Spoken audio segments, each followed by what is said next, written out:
Om Shanti, and welcome to Soul to Soul. My name's Rose from the Brahma Kumaris, Glasgow, and today we're going to talk about hide and seek, or who am I? So let's relax and enjoy the journey. We look at how I think most of us can identify with facing the same challenges over and over. We can see that maybe it's a different scene and people are not the same, but just maybe, for example, they're maybe annoyed with me,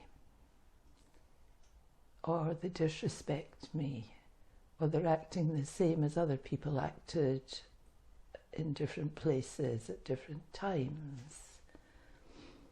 So what we look at is, don't look for physical solutions like, oh, maybe just there was not many people there, or maybe it was a bad evening, or maybe the news of the world wasn't good that day, or maybe some of them are not feeling well. I shouldn't be looking for physical solutions, because that doesn't help me with what actually is happening. The solutions will be in myself. There must be something in my attitude that's making people act the same way as others have acted under a different situation. So maybe I'm too bossy, or maybe I would be too not sure of myself, or there'll be something in me that's making my audience do the same thing as I've been experiencing before. So I have to always look inside myself and kind of remember to have that consciousness of who am I. That I'm the energy. I'm not up here speaking for the sake of everyone applauding. I'm up here speaking to help, to create benefit. And as the physical being, I cannot actually do that. I have to be aware that I'm the spiritual soul energy, and then the vibration is different. The vibration isn't body conscious. So if we practice, however, some daily meditation, it can help us to see things in a new way. And if I'm lucky enough to be able to have fresh spiritual information every day, it is nourishing. It nourishes the soul. It keeps reminding me who I am, what my purpose is, what my energies are.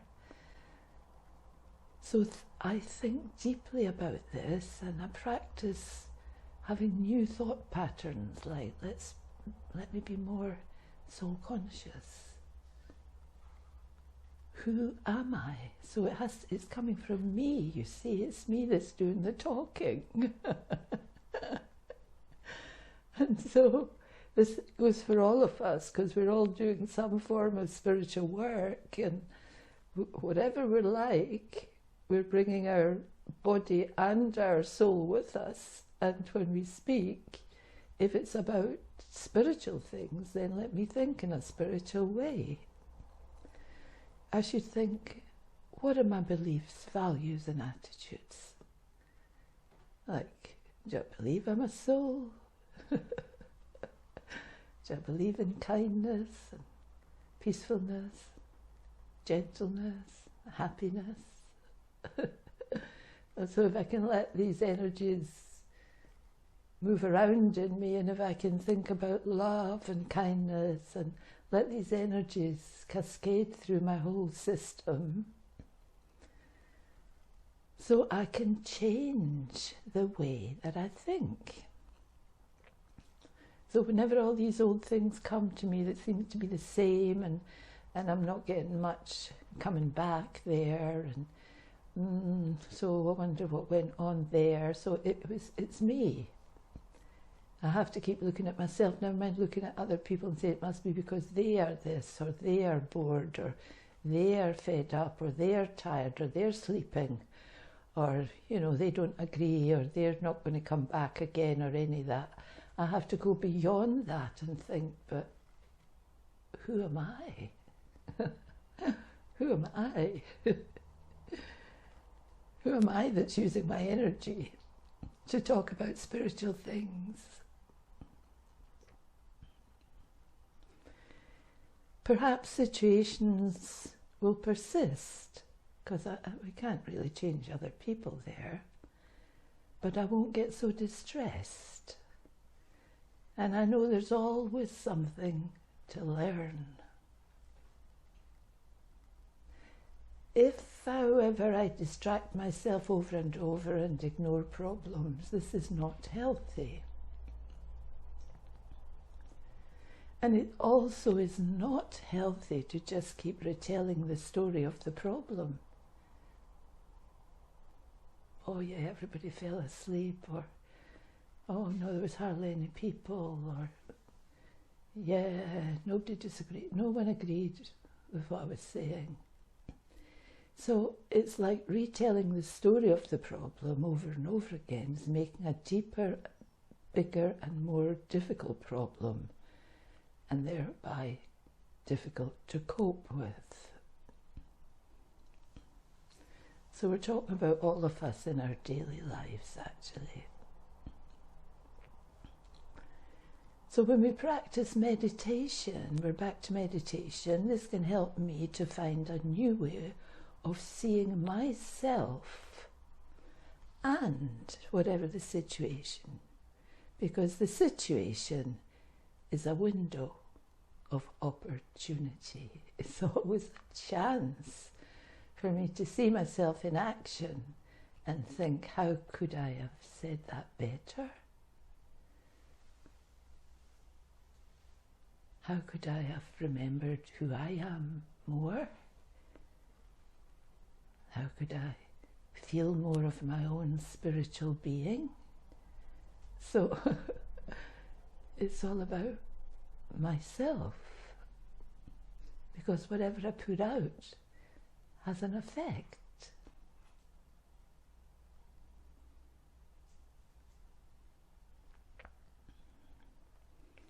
And so a new outlook. I can create a new outlook first by looking inside and examining, what is it I believe? Look at my thoughts, my attitudes and choices. When I practice looking at myself like this, so simple actually.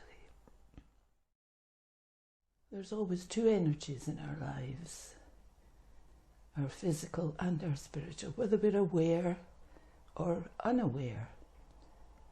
There's the body and there's the soul. That is, there's the form of the body and there's the consciousness.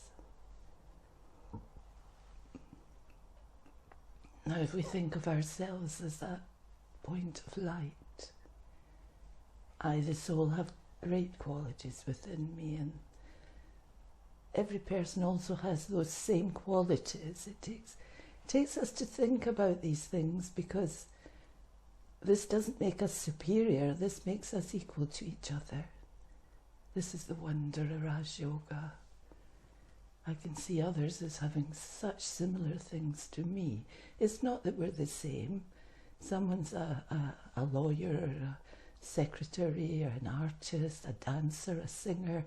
We're not the same, but we cope with our role and we cope with our spiritual and physical being, however we're going to do it.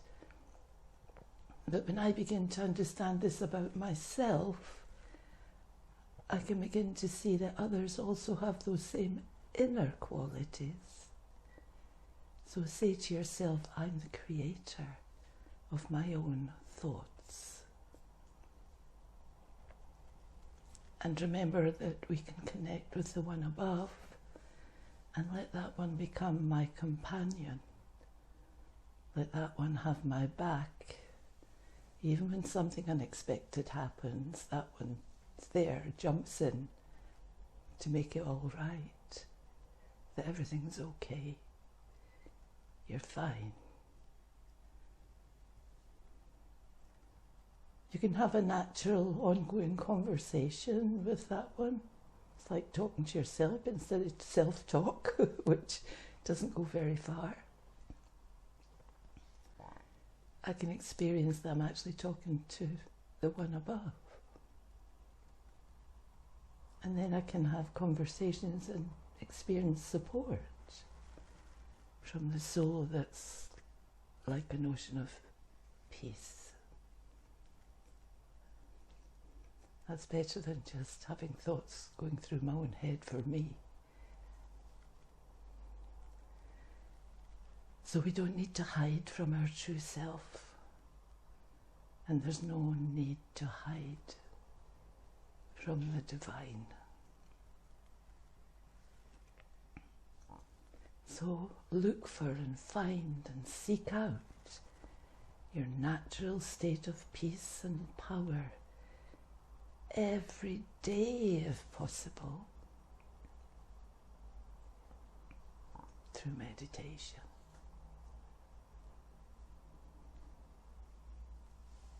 And you'll find that you always have been searching for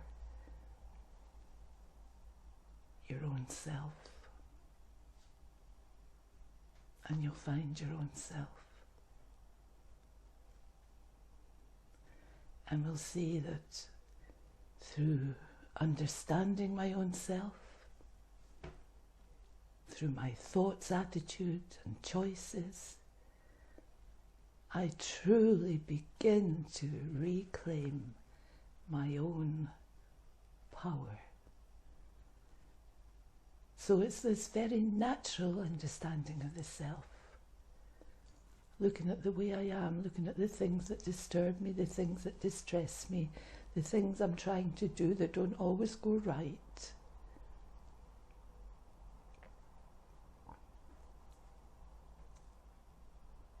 And I learn from everything. Everything that didn't go right is a window of opportunity to see there's something I can remember more.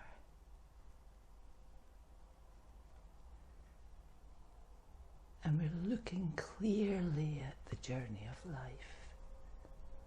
And we're remembering that there are always the two energies at play. It's not just the physical. And it's not just the spiritual. They have to work together. It's body and soul, form and consciousness. And we have these wondrous qualities within.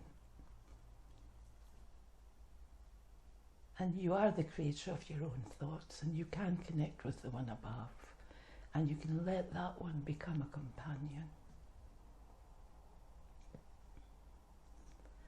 You can develop in yourself this natural method of sharing with that one, experience support from that ocean of peace. You don't need to hide from your true self. Whatever comes, comes.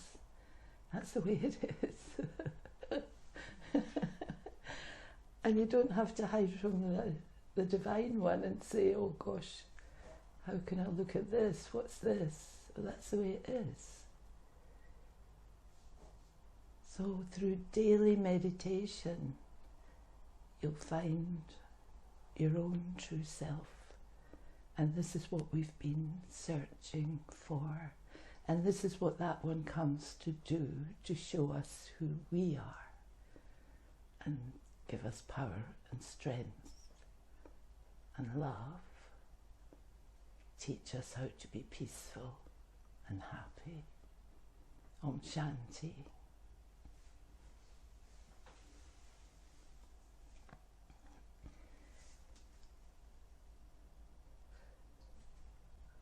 you said whatever comes comes and there's no need to hide.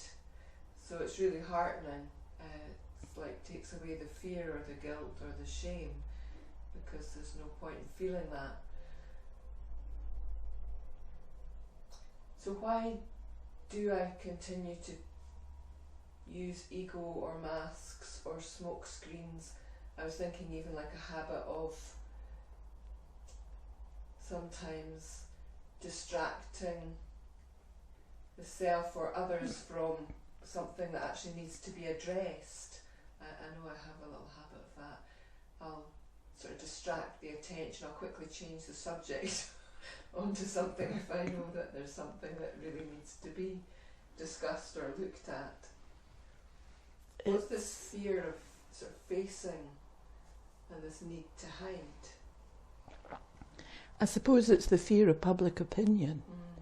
And we've been trained that the drama has to just flow along there and there shouldn't be any hitches. And we don't want anything to go wrong in our drama.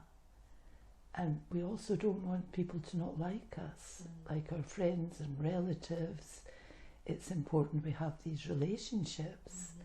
And so what we do is we don't tell them everything. And we don't share everything, we only share that which we think they will approve of. And if we think they won't approve of something, we don't tell them. And today we heard a class about not telling lies. I think it's not that you tell lies, it's just that you miss out the truth from time to time, because you know that they wouldn't like it. And if they don't like it, you don't like that which comes with them not liking it. So usually then they try to lecture you or tell you what you should be doing. And we're learning how to become people in control of ourselves. So I think that would be an answer. Thank you. And you said self-talk only takes you so far. If you can take a step to share with the divine, that takes you much further. Yeah. And self-talk, we learn a lot from Raj Yoga, and we know right and wrong, and we know sort of yuktis, as we call them, methods. But our vision isn't so far-fetched or so clear, and I find that when you share everything, that which is good and that which isn't so good, you get more of a clear idea of how you're maybe focusing in the wrong direction. Or you're maybe making it with such enthusiasm, charging off in the wrong direction because you think this is great, there's an opportunity here. It might not be so good. And you've also got to think of somehow the paths that are involved and how these paths might not be very useful to you, and you're charging off, or you're trying to tell someone who will never, never, never want to take this. And then at that point, all you can do is give a peaceful vibration and lots of understanding, and that way you're uplifting that soul, but you're not pulling them into information that they will absolutely get upset by. So, yeah. Okay. That's us. So again, thank you all for being here, and we'll have a few minutes meditation.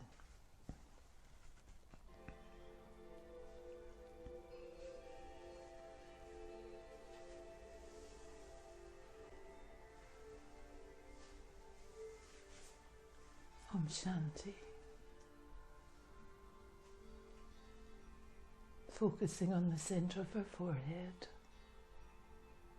Seeing myself as the energy, the life energy that's always me. The life energy that's been me from the beginning of my journey to the end of my journey. Forever. I am myself. So it's very useful to get to know myself. because I'm more with myself than with any other being ever. And so to practice having new thoughts and to really sincerely look at what am I believing here?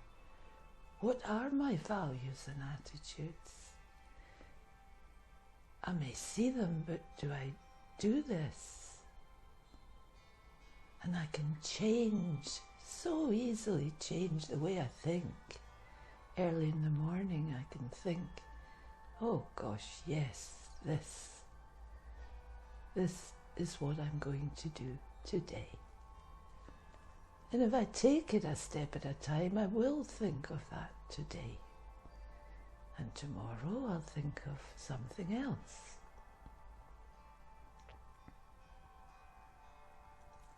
And so meditation can help me to find a new way of seeing myself and others and situations. It's a window, a beautiful window that opens a path for me. I look at my thoughts, my attitudes, my choices,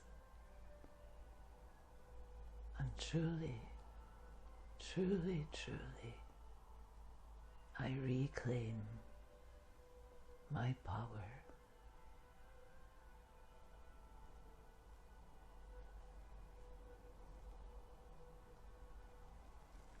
And the power you will claim will be yourself. The power to be you.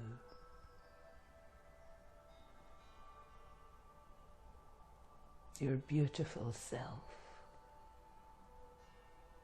The beautiful soul that you truly, truly